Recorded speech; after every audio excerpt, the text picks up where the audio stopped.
This is Lawmakers, your source for all the news from under the Gold Dome. Here are your anchors, Nwandi Lawson and David Zelski. Good evening, everyone. I'm David Zelski. And I'm Nwandi Lawson. Tonight on Lawmakers, the Senate asks for Georgia's fair share of federal highway funding. And the House votes to allow defensive driving courses to be completed online. But first, our top story tonight, Representative Sharon Beasley-Teague faces charges from the State Ethics Commission. A Fulton County lawmaker responds to charges that she filed fraudulent expense and campaign disclosure reports. Lawmakers Sandra Parrish is going to join us now live on set with more about that. We reported to you on Friday that Representative Sharon Beasley-Teague had some investigations launched against her.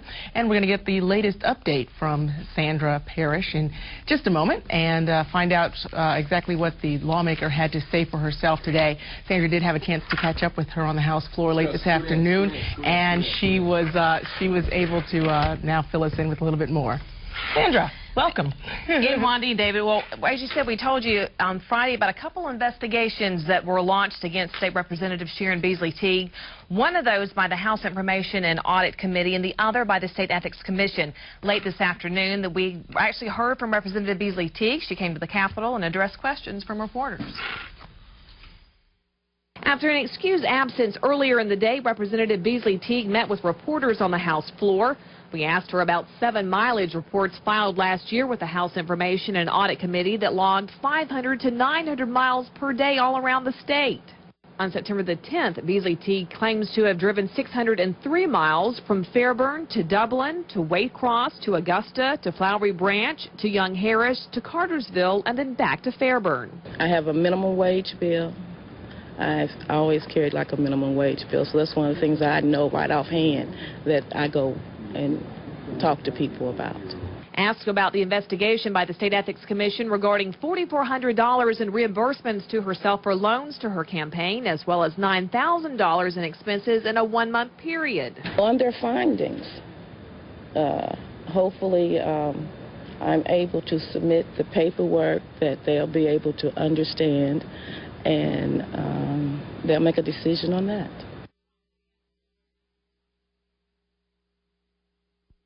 The members had to be careful about this. We all had to be careful about this. And what happens to one, you all get painted with it, so the credibility of the process becomes in question.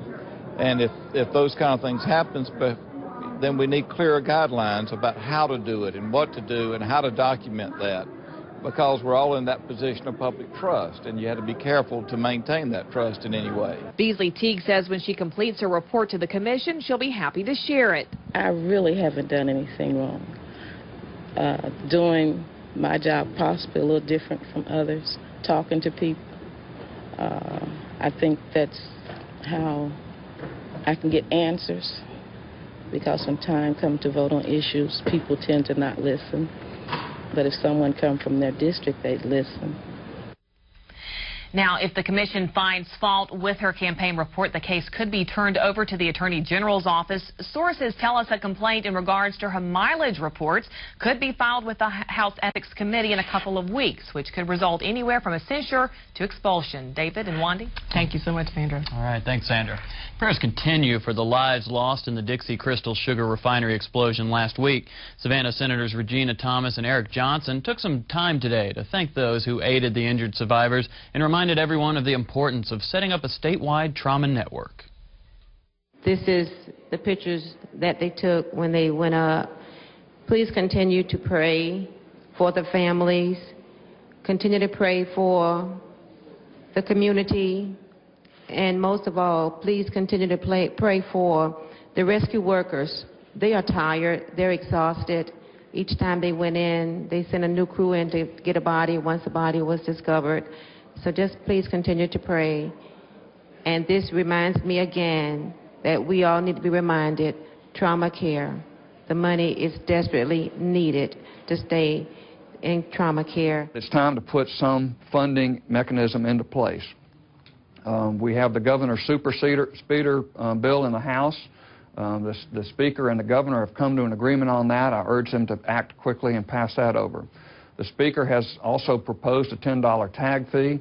that would raise about $80 million, I believe, statewide, that could then go into the commission, and I urge him to pass that, and I've offered to try and help him and carry the bill if he wants over here in the Senate. It's time to put some money into place. And I don't run from a tag fee being a tax. It would be a tax on tags to pay for trauma. But I have been a budget hawk on health care spending and on spending in general. I think we've spending too much tax dollars on health care for a lot of people that don't need all of the health. We've saved money on Medicare, we're doing health management, but my point is on trauma is that is a legitimate duty of the state to participate in. In other news, the House today agreed to allow companies to offer defensive driving courses online. Representative Tom Rice explains the significance of House Bill 1027.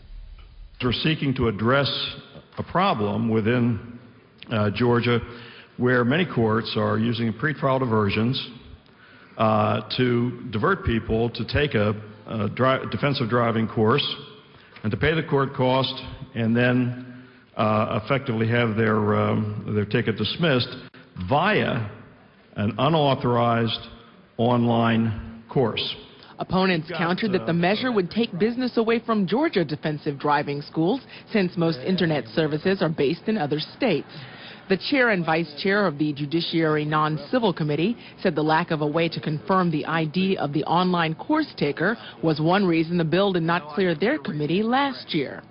So would it not be true that a person ordered to take this test for offenses like reckless driving, misdemeanor fleeing, speeding, running stoplights, things like that, you could truly, if this bill were to become law, stay at home, get on a computer, open a beer and sit there, or maybe get a buddy to take it for you, couldn't you? I think that if this bill passes, we're going to have some of the best educated girlfriends in the state of Georgia. If it's fine to do an online driver education course for the teen drivers of this state at a 30-hour course, then what could possibly be wrong with doing an online 6-hour course? HB 1027 passed with 2 minor amendments. The vote was 103 to 56. The House also agreed to allow another option for fathers to establish paternity. Representative Wendell Willard sponsors House Bill 158. One of the sad things we recognize as a society is the number of children who are born out of wedlock every year. And it shows the last fiscal year we had 55,856 children births in this state out of wedlock. However, the brighter side of that is that of those, we had 44,012 where there was a voluntary acknowledgement of paternity which saw the father's birth out of wedlock, and of that a large percentage, over 90% also acknowledged and signed the legitimation of the child. The benefit is to this, is to try and bring together fathers and these children. So House Bill 158 passed without opposition and moves to the Senate. The Senate took on a few transportation issues today, passing a resolution urging the U.S. DOT to give Georgia its fair share of funding, along with a resolution urging passage of a statewide transportation plan. They also passed a bill dealing with background checks and fees for limousine drivers. Senator Don Balfour explained Senate Bill 384, which he says fixes a few overlooked measures from a limousine bill passed a few years back. Right now, a limousine driver, a limousine company have to have criminal background checks, which is a good thing, but by 2 different agencies. And there's only a need to have it done in one agency, obviously. So we put that again under the Public Service Commission. Again, when this was changed a couple years ago, that was put in place, but someone didn't find that other section where they were going to have a criminal background check from this other department. So we changed that as well. And we set up a way where the airport can get a fee, and again, the airport's someplace that probably needs this more than any place else because limousines are there waiting for passengers and so forth. After Senate Bill 384 passed 43-2, the Senate then voted to pass Senate Resolution 750, which urges the U.S. Department of Transportation to give Georgia its fair share of funding. We're not getting a fair shake from the federal government. So Senate Resolution 750 is an attempt to urge the U.S. Department of Transportation, as well as our congressional delegation and the President, to simply let us have our money. According to the Georgia DOT, that our nominal rate of return under the T21, which was for the 5 years ending in 2003, and that's based on actual money received and actual money contributed, was 90 cents. 90 cents. That means 90 cents on the dollar came back for every dollar that went to Washington. Where did the other 10 cents go? Well, how about places like Alaska? A $250 million bridge to nowhere, or maybe 250 island natives. Certainly, we have much more pressing needs for transportation improvements, whether it be congestion, safety, air quality, or economic development, than does an island in Alaska. We've been our own worst enemy when we went out and ripped up the trolley lines about 40 years ago and didn't keep the real estate. But the bottom line is the federal government operates now on different incentives for states to be able to improve transportation systems, and now they're involved in a balanced mode of transportation system, meaning transit, bus, car, rail, light rail, and individual cars, so that they can directly work with the Clean Air Act, which we had an embargo against us, if you'll remember, for several years. So if you want to try to unwind, and if you can, I may be for you, but if you want to try to unwind the federal system, good luck to you. And the final piece of legislation taken up today was Senate Resolution 781 from Senate Transportation Chair Jeff Moelis. This would get the statewide transportation plan approved by next session. The General Assembly will require the development of a statewide plan, transportation plan, to be approved by the General Assembly next session. This plan will, the objective of the plan is to create a safe, mobile, reliable, predictable, and dependable transportation system. In order for us to set a goal for success in transportation, to improve our transportation the way we know it, we have to have a roadmap. Well, this resolution urges the Department of Transportation to create that roadmap, that plan. Now, the Senate is expected to take up 7 pieces of legislation tomorrow, including 2 dealing with ad valorem tax freezes. House Speaker Glenn Richardson and his wife got a fast-track divorce last week when their Paulding County Superior Court case was reassigned to Judge James Osborne, a former partner in Richardson's law firm. Shortly before Glenn and Susan Richardson stood together for his second swearing-in as House Speaker, Democrats filed an ethics complaint against the Speaker, accusing him of an inappropriate relationship with a lobbyist while co-sponsoring legislation benefiting her client. At last year's Eggs and Issues breakfast, Richardson said this about his critics. The last few weeks, I've been fed a little poison, and I've taken it. But the bad news for those that manufactured, dispensed, and stirred unreasonably the poison is that I survived. And I'm looking for those folks that manufactured that poison. The ethics complaint was dismissed. The Richardsons' divorce was filed, finalized, and court records sealed last Wednesday. Well, you may see a few Florida Gator emblems on Georgia license plates in the near future, but Senate President Pro Tem Eric Johnson and House Majority Whip Barry Fleming hope to put a stop to that. Their main reason being it's much harder to get a UGA plate in Florida.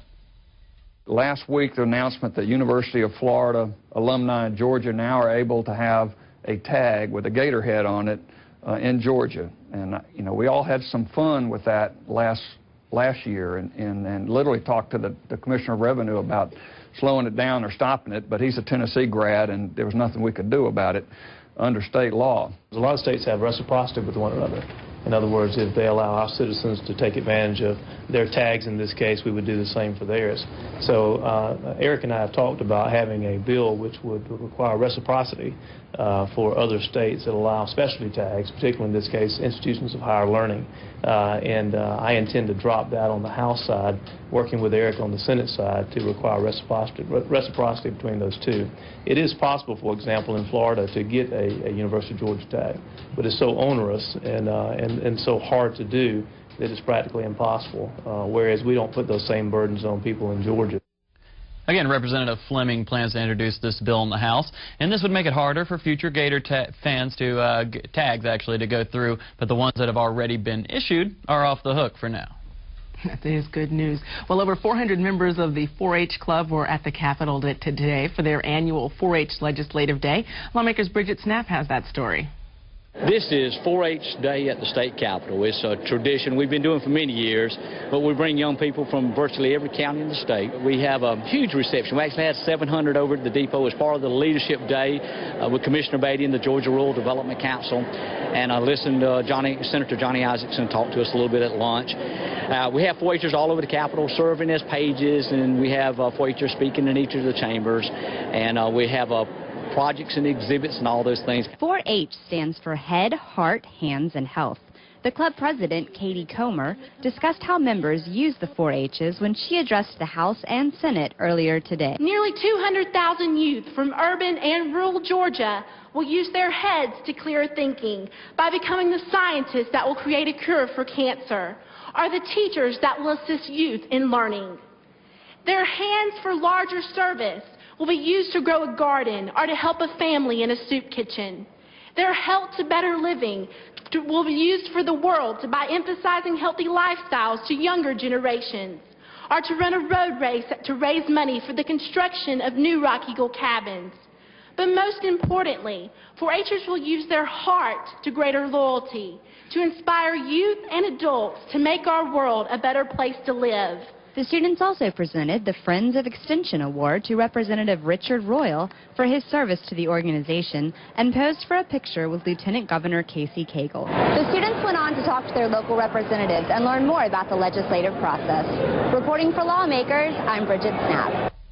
Well, we'd like to recommend a website that's a valuable resource for information about the Georgia General Assembly.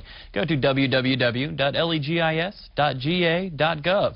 That website is a great research tool we at Lawmakers use on a regular basis. Today, the House Judiciary Non-Civil Committee took up 2 bills. The committee passed out House Bill 960, which would require those accused of trafficking in ecstasy to seek bail before a Superior Court judge. That bill received a due-pass recommendation and now goes to House Rules for review. House Bill 922 prevents a company from submitting multiple bids on a contract below a threshold within a fiscal year. That bill was tabled and will be taken up again after further evaluation. Georgia's state parks and historic sites want you to come and play outside. The Georgia statewide Comprehensive Outdoor Recreation Plan, also known as SCORP, has been in the works for 2 years. Becky Kelly, Executive Director of Georgia State Parks, presented the plan to a Senate committee today. This plan makes us eligible for land and water conservation funds. It also is a law that DNR is supposed to regularly appraise the needs of recreation throughout the state. These were the highlights of what the critical cause for action is our urbanization as a state, the demographic transitions that we're experiencing all across the state, the fact that we are in an epidemic relative to obesity, that diminished conservation ethic because of our urbanization. We learned that a lot of communities are recognizing the strong value of recreation and are investing in it, and that growing support for outdoor recreation is being realized all across the state. We've got 3 things to focus on. Each of us, whether we be a city, a county, or a state, have to focus our recreation services on promoting health, fitness, and the livability of our communities. We need to work with our communities to find ways to bring economic vitality from our outdoor recreation areas, and at the same time find the balance between conserving our natural resources and their proper use. The chair of the Senate Natural Resource and Environment Committee, Senator Ross Tolson, tells why he believes the new plan will benefit Georgians. All the population of the state of Georgia, all the citizens in the state can enjoy the opportunities that our parks give for family recreation and their health. Now, SCORP will be implemented this year and last until the year 2013. Legislation that supporters say will make it easier to give or receive organ donations passed out of Senate committee today. Senator Dan Balfour, sponsor of the bill, explains. Uniform Gift Act is an act that helps people donate organs. It hasn't been updated in about 20 years. It's very important to allow people to be able to give organs. People are in a hard position. Someone has just died. How does a decision get made about giving organs? If you're thinking about giving organs, what's the right forms to fill out to make sure that when you do die, your organs can be used for someone else's good? Not only is it important for Georgia to stay current with the rest of the nation, but this we really need to help all of the 98,000 people in the country who are waiting for organs, and also 2,300 Georgians. And this bill makes it easier for a person to make sure that the wish that they want to be an organ donor is carried out upon their death. And so there's a specific order that you want to go down to make sure that this is it's happening and it's done in the correct order. Most of that's happening as of right now, but we're codifying it to make sure it's easier for people to give organs. You know, right now you can put it on your license. If you haven't signed up, you need to. If you missed it last time you got your driver's license, when this gets passed, we'll be able to do it on a registry. So someone can go online and do it. So it's just ways to encourage people to give organs. Senate Bill 405 received a due pass recommendation from the Senate Judiciary Committee, and it now goes to Senate Rules. The House Judiciary Civil Subcommittee, or a House Judiciary Subcommittee meeting, took up new legislation today that would require employees of early child care facilities to submit to fingerprint record checks prior to employment. Lawmakers Minu Hosseini has more about that. House Bill 904 requires fingerprint background checks for individuals who seek employment in child care facilities. It further states that early child care programs cannot employ those who have been convicted of or pled guilty to a felony. Right now in this state, a worker wishing to work in a daycare facility simply has a name and Social Security check done on a state level. If that information as shown to you is provided, that information would come back approved. But it's not the person that's applying for the job. This bill, should it become law, will require both a state and federal background check using fingerprints, and that will prevent that situation from going forward, as well as preventing any felons from working in these facilities. House Bill 904 received a due pass recommendation by substitute, so it's now up to the full committee to vote on it. If enacted, this legislation would require daycare facilities to start fingerprint background checks on June 30th of this year. Reporting for Lawmakers, I'm Minu Hosseini. Parked outside the Capitol this afternoon was one of Georgia's first plug-in hybrid cars. Though still a project and not ready for mass production, this 100-mile-per-gallon Toyota Prius, altered by the Jackson Electric Membership Corporation, caught the attention of several legislators and us. This is the sound of NASCAR Day at the Capitol. And this is what it sounded like today. And Alan Shedd of the Jackson EMC believes that legislators should take notice of this eco-friendly concept. The response has been great. You know, who wouldn't be interested in a car that gets 100 miles a gallon and takes 40 cents of electricity to recharge it in basically any electrical outlet? So I think the real importance of being here is just to get the word out, to let people know that this technology is available, that it is mainstream, it's not, you know, popular science, it's real world today. Now, you may have seen the Toyota Priuses going about. This one is a little different. If you look down here, you actually have a cord where you can plug it into any wall jack, and off that charge you can go about 30 miles on the single charge, and when the battery runs out, the gas kicks in. As you're driving, this shows the throttle position, and then this shows how much power we're actually drawing from the battery. So far, I've driven this car now almost exactly a year, 30,000 miles since converting it, and the performance has been great, the mileage has been great, everything's working pretty much as anticipated. From cars to planes, it was Aviation Day at the Capitol today. Representatives from Hartsfield-Jackson International Airport came to share information about the airport's new renovations and improvements. Lawmakers Kyle Hood has the story. Today, Hartsfield-Jackson Atlanta International Airport came to the Capitol for Aviation Day.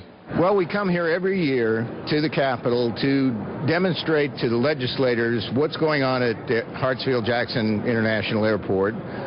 We bring along our fire, police folks, and we bring our construction projects down here. We do presentations to them. We give a lunch for them, and just basically make it a complete day where we inform them of what's going on at Hartsfield-Jackson International Airport. If you look around the room here at the Capitol, you see photographs of much of what we've accomplished over the last few years. Over my right shoulder, you see the fifth runway. The fifth runway has made Hartsfield-Jackson one of the most efficient airports in the nation. One display that turned a lot of heads was the F6 extraction tool, which often is used in bomb threat situations. Not only does it lift and open, there's a lot of tools that we can attach to it. We can dynamically open packages. We can do chemical readings, biological readings, and all of that can be done wireless. We don't have the monitor that's with the robot right now. That's on the truck. This is actually just the control that's there with it is a control we use just to bring it in for demonstration. In 2007, more than $350 million was invested in the maintenance, renovation, and expansion, with even more expected to be invested in 2008. Reporting for Lawmakers, I'm Kyle Hood. And it was music to the ears of lawmakers today. The St. Timothy Children's Choir held a performance for the 4th Annual Day of Love and Justice.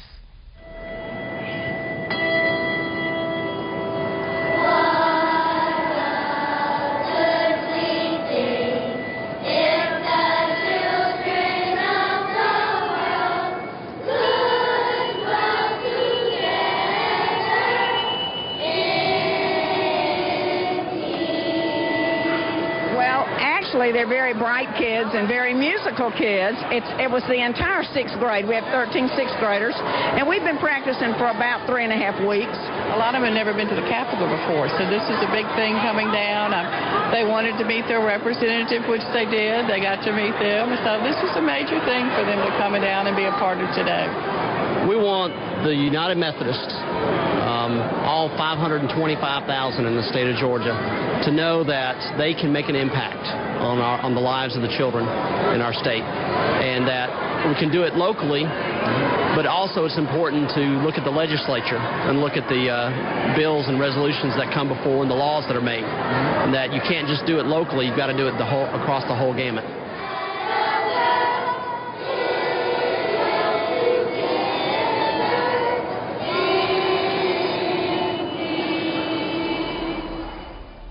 And coming up tomorrow on Lawmakers, Governor Perdue is expected to announce legislation that protects landowners, and 2 tax bills are scheduled to be debated in the Senate. We'll have those stories and all the latest Capitol news tomorrow night at 7.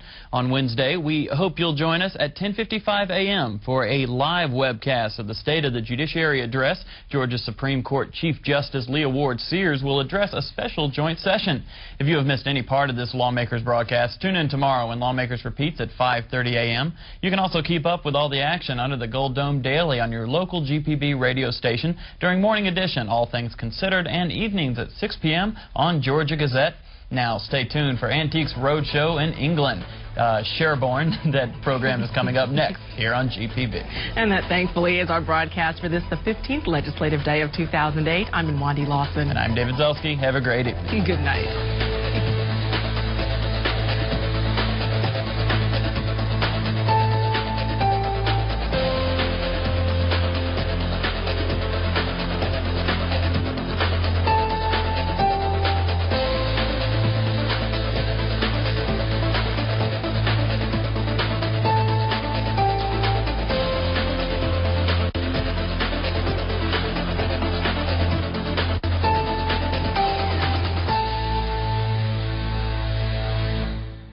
This has been a production of Georgia Public Broadcasting.